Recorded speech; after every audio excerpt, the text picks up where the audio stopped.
दानं भोगो नाशस्तिस्रो गतयो भवन्ति वित्तस्य यो न ददाति न भुङ्क्ते तस्य तृतीया गतिर्भवति।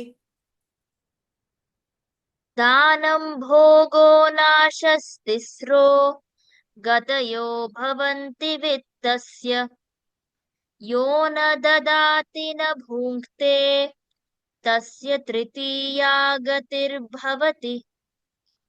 दानं भोगो नाशस्तिस्रो गतयो भवन्ति वित्तस्य यो न ददाति न भुङ्क्ते तस्य तृतीया गतिर्भवति। दानं दानं भोगो भोगो नाशस्तिस्रो नाशस्तिस्रो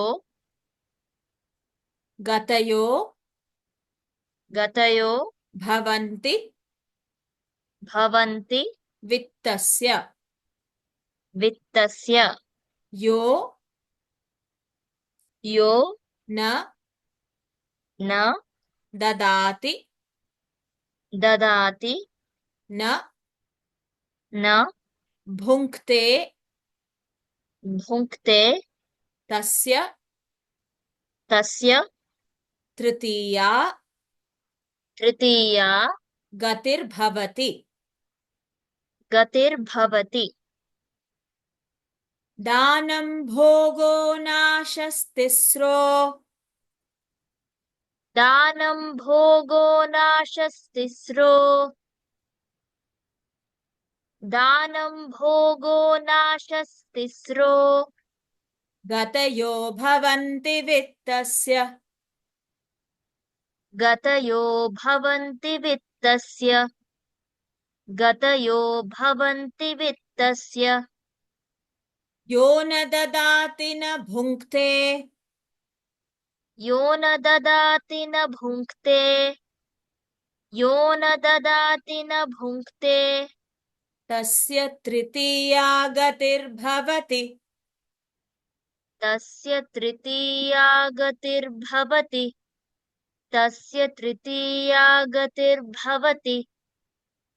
दानं भोगो नाशस्तिस्रो गतयो भवन्ति वित्तस्य दानं भोगो नाशस्तिस्रो गतयो भवन्ति वित्तस्य दानं भोगो नाशस्तिस्रो गतयो भवन्ति वित्तस्य यो न ददाति न भुङ्क्ते तस्य तृतीया गतिर्भवति।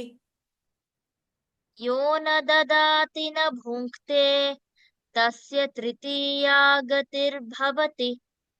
यो न ददाति न भुङ्क्ते तस्य तृतीया गतिर्भवति।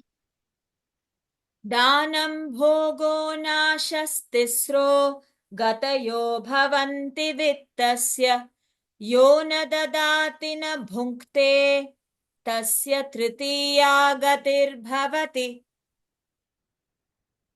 दानं भोगो नाशस्तिस्रो गतयो भवन्ति वित्तस्य यो न ददाति न भुङ्क्ते तस्य तृतीया गतिर्भवति।